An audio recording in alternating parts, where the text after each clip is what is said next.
My girlfriend said, "I need space from you. You're suffocating me." I said, "Understood." Then I gave her permanent space, moved out that day, changed my number, and started living my life. When she realized I was gone for good, her family started calling. Hey viewers, before we move on to the video, please make sure to subscribe to the channel and hit the like button if you want to see more stories like this. Thanks. I'm writing this because I'm still getting calls from people trying to convince me I did something wrong. I didn't. I just took my girlfriend literally. My name is Alex. I'm 33 years old. I was in a relationship with Sophie for 4 years. We lived together for 2 of those years. And then one night, she asked for space. So I gave it to her. Permanently. The beginning. I met Sophie at a friend's party. She was funny, confident, independent. Had her own apartment, her own career, her own life. I was attracted to that. She seemed like someone who had it together. We dated for about 18 months before moving in together. That felt right at the time. We were spending all our time at my place anyway. Why not officially combine? The first year of living together was good. Really good, actually. We'd cook together on Sunday nights. She'd make pasta, I'd handle the sauce. We'd watch movies and she'd fall asleep on my shoulder. We'd have friends over for dinner parties. Sex was regular and good. We'd talk about the future. She'd complain about her boss being impossible. I'd listen and make her laugh. I'd complain about my family drama. She'd give me advice. It felt like a real partnership. I was happy. I thought she was too. Then something shifted around year 2. The deterioration. It started so small I almost missed it.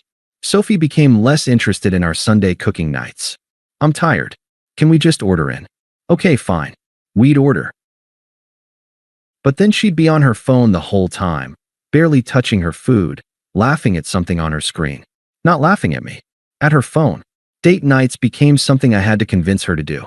Hey, want to go out this weekend? I don't know. I'm kind of exhausted from work. Okay, when are you free? I don't know, Alex. Can we talk about this later? Later never came. Sex became less frequent. Once a week. Then once every 2 weeks. Then I'd initiate and she'd say she had a headache, or she was too tired, or she'd had a stressful day. I stopped initiating after a while. The rejection started to feel like a pattern I didn't want to repeat. I tried to address it directly. One night I said, "Are we okay? You seem distant." She said, "Yeah, I'm just stressed about work. My team is a nightmare right now." Okay, but like, are we okay? What do you mean? Of course we're okay. But we weren't. I could feel it. Something had shifted and I couldn't figure out what. I suggested date nights as a solution. She said they felt forced. I suggested couples therapy. She said, "I don't need therapy. I need space." Space. That word. It hung there like a warning I didn't know how to interpret. I started trying to give her space within the relationship. I told myself that's what she needed, freedom. So I stopped asking about her day in detail. Didn't expect her to spend every evening with me. Made plans with my own friends on weekends so she could do her thing. Went to the gym 3 times a week instead of 2. Gave her room to breathe. It didn't help. She just became more distant. Sophie started going out more. Girls' nights out became Tuesdays and Thursdays. Then Mondays too. She'd come home at 11 p.m., already in pajamas, barely acknowledging I was there. She'd stay late at work. Text me less. When I texted her during the day, I'd get one-word responses hours later. Okay, or yeah, or just an emoji. She seemed less interested in anything involving me. When I tried to show her something funny I'd found, she'd glance at it and go back to scrolling. When I'd ask about her day, she'd give vague answers. Fine, or work stuff. When we were together, she'd be physically present but mentally somewhere else. On her phone, scrolling through Instagram, laughing at TikToks, not making eye contact, not engaging. I'd sit next to her on the couch and feel completely alone. Like I was living with a ghost. Someone who was there, but not really with me. I remember one night specifically. We were watching our show, this show we'd been watching together for months. Some crime drama. I made a joke about the plot. She didn't laugh, didn't even look at me, just kept scrolling. And I realized, she's not even here. We're in the same room, and she's completely gone. That's when I started getting scared. Not angry. Scared. Like the person I loved was slipping away and I didn't know how to hold on. The attempts to fix it. I tried everything. I suggested we take a weekend trip. Maybe we need to reconnect. Get away from the routine. She said, "I can't. I have too much going on at work right now." I suggested we try a new hobby together. We used to do stuff. Remember when we took that cooking class? She said, yeah, but I don't really have time for that right now. I suggested we make a point to spend more time together. Like, let's plan 2 nights a week where it's just us. No phones. Just us. She looked at me like I'd asked her to climb Everest. That sounds exhausting, honestly. The word landed hard. Exhausting. Spending time with me was exhausting. I suggested therapy again. Just for us. Just to talk to someone. I don't need therapy, Alex. I just need you to, I don't know, be less. Be less what? Just less. Less clingy. Less needy. Less here. So I tried to be less. I tried to take up less space. I'd come home from work and instead of greeting her, I'd just go to the other room and change. I'd make dinner and eat by myself so she could eat alone if she wanted. I stopped asking how her day was. Stopped trying to make her laugh. Stopped existing in spaces where she was.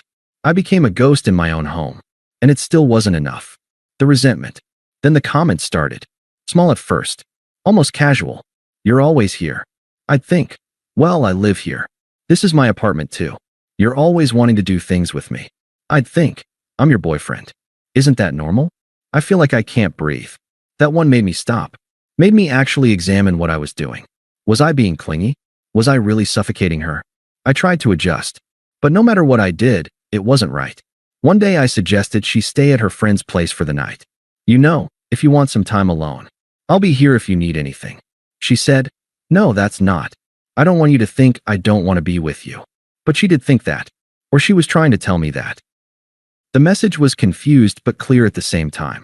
She made me feel guilty for existing. For being present in a space we shared. For wanting to spend time with my girlfriend. For being her boyfriend. One night I came home, and she was on the couch. I sat down next to her. Not too close, just on the other end of the couch. And she immediately got up and moved to the chair. I didn't say anything. Just sat there wondering what I'd done wrong just by existing.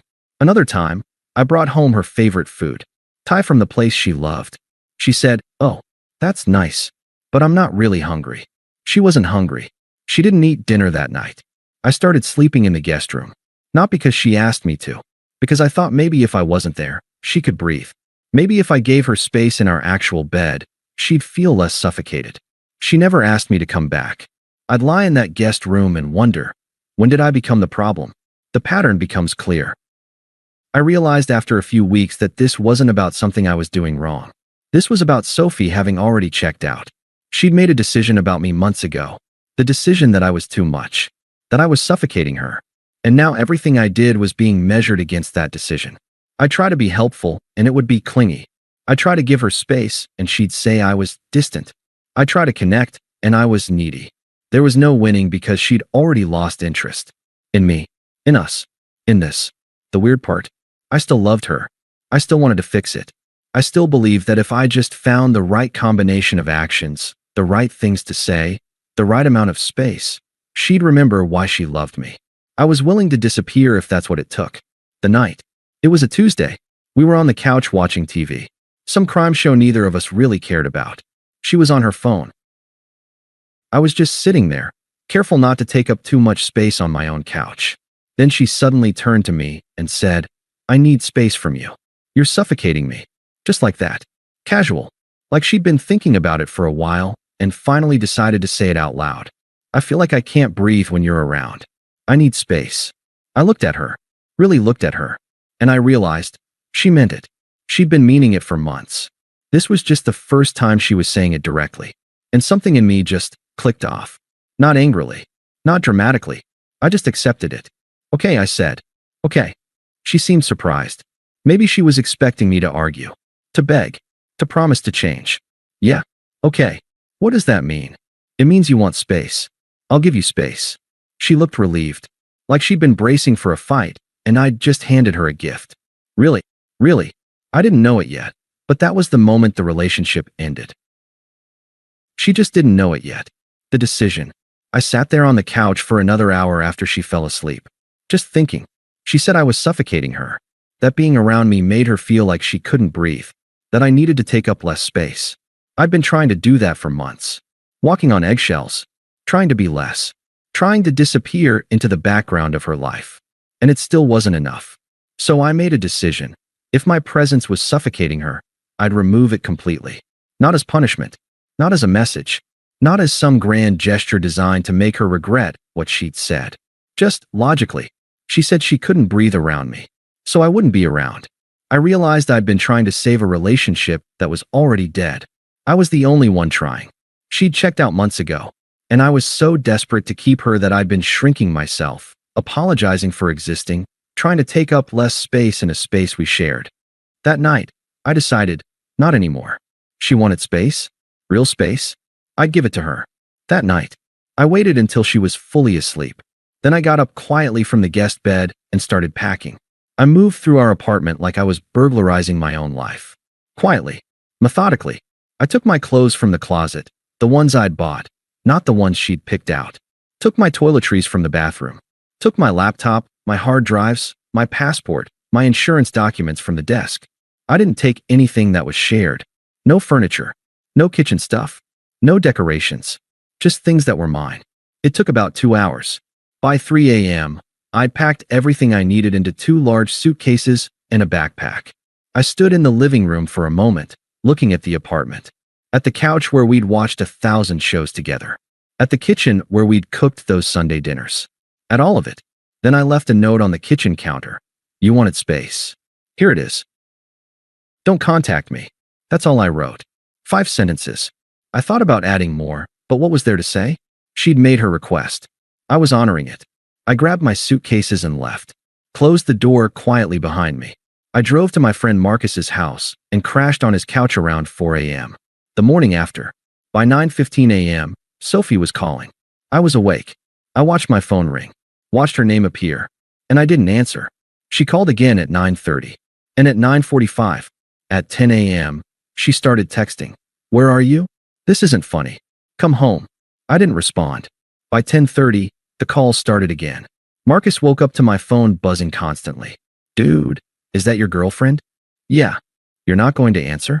No. He looked at me for a long moment, probably trying to figure out if I was having a mental breakdown. Then he just went to make coffee. By noon, I changed my number. I called my work and told them I was dealing with personal stuff and might be a little distracted for a while. They were understanding. Said I had some vacation days available if I needed them.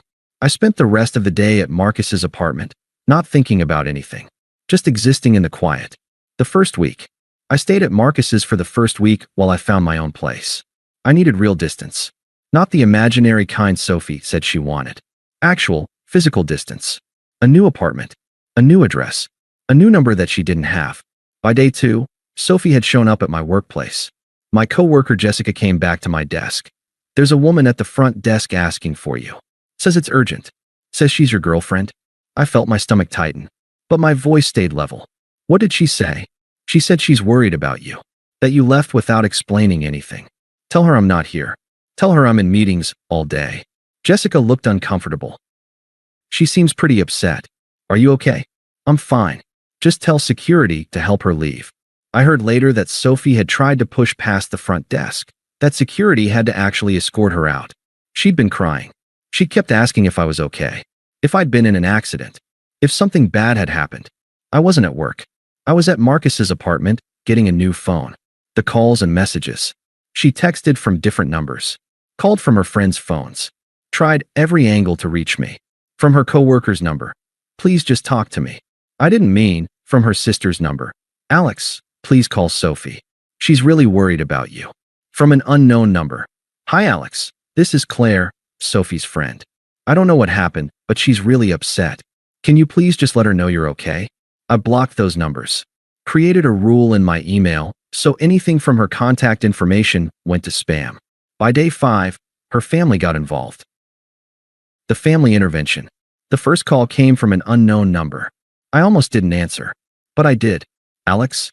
It's Patricia, Sophie's mom. We need to talk about what's happening. I took a breath. Prepared myself. Okay. Hi, Patricia. Sophie says you just left. Is that true? Yes. Why would you do that? She said you packed your things in the middle of the night like a lunatic. She asked for space. I gave it to her.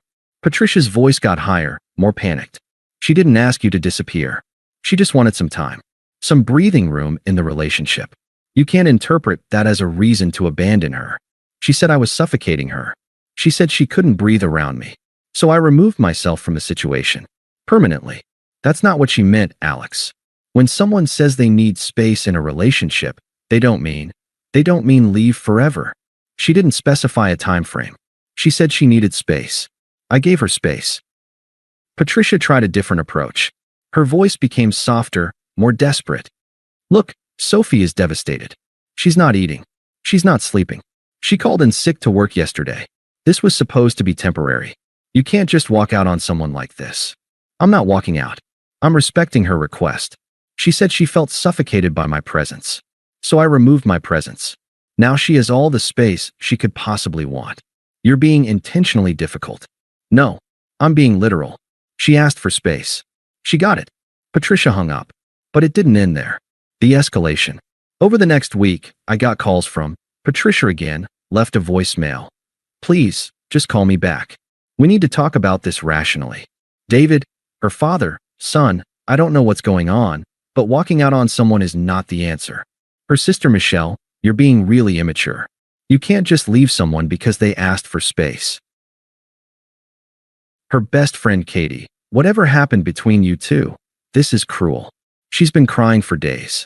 Her coworker Marcus, hey man, not sure what's going on, but Sophie's a wreck at work.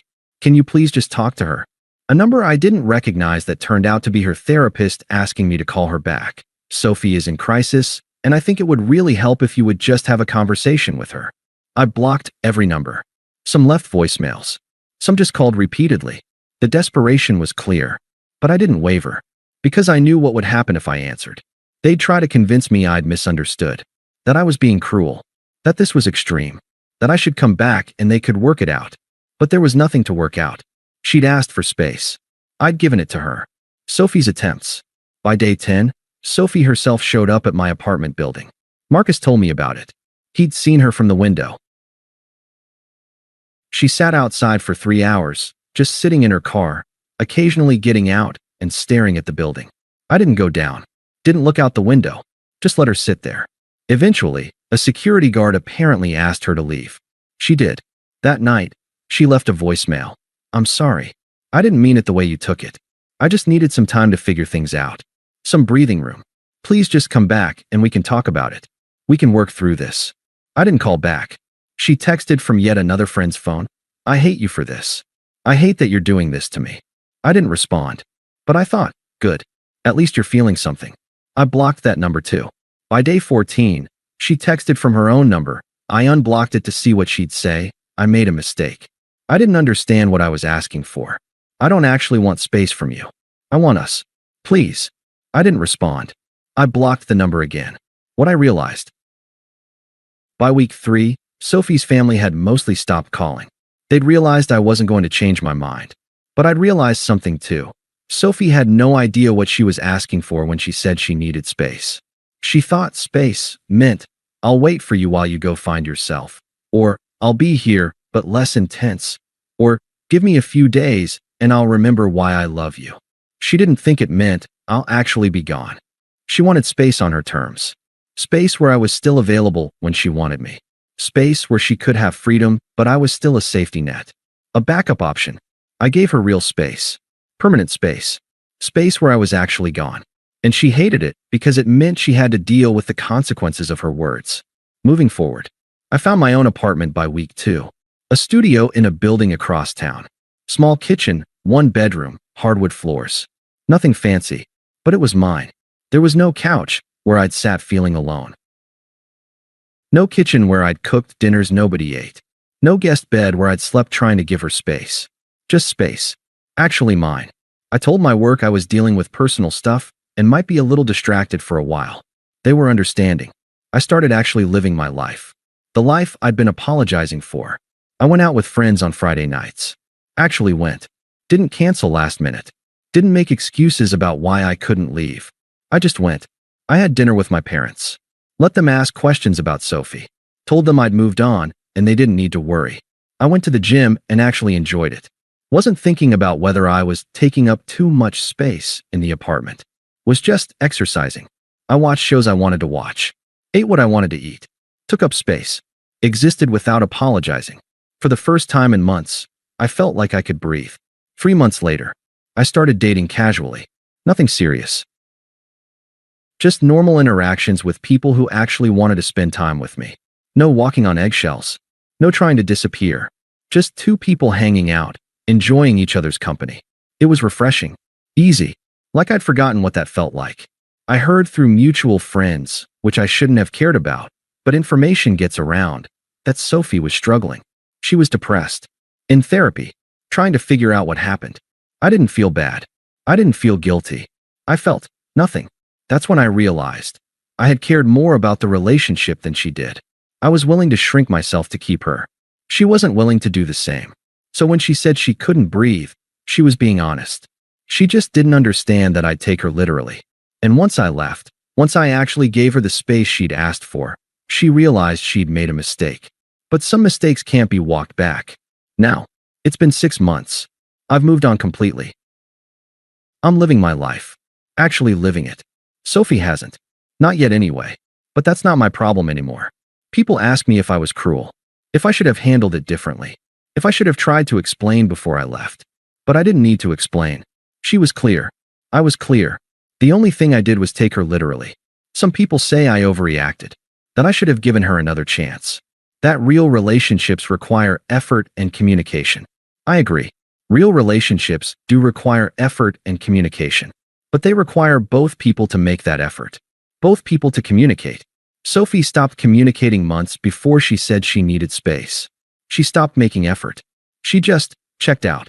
And when I checked out too, when I actually gave her what she asked for, suddenly everyone wanted me to stay. Suddenly, I was the problem. But I wasn't the problem. I was just the one who actually listened. She asked for space. I gave it to her. And now she has to live with that choice. Just like I'm living with mine. Thanks for watching. Make sure to subscribe to the channel and hit the like button. What do you think about this story? Share it in the comments.